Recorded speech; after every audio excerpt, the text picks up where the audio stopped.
Hello friends, আজকে আমি বানিয়েছিলাম চিলি পনির। তো প্রথমে দেখছো পাচ্ছ আমি পনিরটাকে ভেজে নিয়েছি ও তারপর আমি ক্যাপসিকাম ও পেঁয়াজ কেটে রেখেছিলাম আর এখানে সস, ভিনিগার, কর্নফ্লাওয়ার সব রেখে দিয়েছিলাম।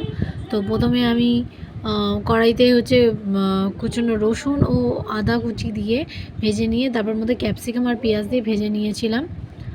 দেখতে পাচ্ছ কড়াইতে আমি ক্যাপসিকাম আর পেঁয়াজ দিয়ে ভালো করে জিনিসটাকে ভেজে নিচ্ছিলাম, যাতে যে ক্রিস্পিটা, আসলে আমাদের বাড়িতে বেশি ক্রিস্পি যে ব্যাপারটা অনেকে পছন্দ করে না, তো তার জন্য আমি একটু ভালো করে কড়া করে জিনিসটাকে ভেজে নিই।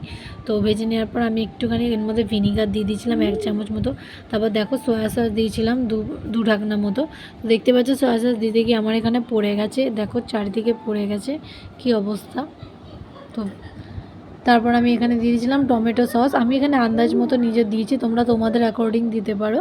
তো আমি এখানে 2 চামচ মতোই দিয়েছিলাম টমেটো সস। তো টমেটো সস, সয়া সস দেওয়ার পর আমি এখানে একটুখানি শিমলা মির্চ দিয়েছিলাম কালার হওয়ার জন্য। আর এখানে আমার কাছে একটা মশলা ছিল, ফ্রাইড রাইসের মশলা, সেটা অ্যাড করেছিলাম। তার সাথে একটু গোলমরিচের গুঁড়ো দিয়েছিলাম এবং দেওয়ার পর তারপর একটুখানি চিনি দিয়েছিলাম। যতই হোক ঘটি বাড়ির মেয়ে তো সব কিছুতে একটু চিনি না দিলে মানায় না।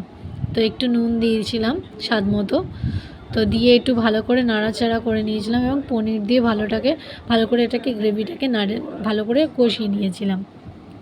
তো দেখো এখানে ভালো করে পনিরটাকে দেওয়ার পর আমি জিনিসটাকে ভালো করে মিক্সড করে নিয়েছিলাম।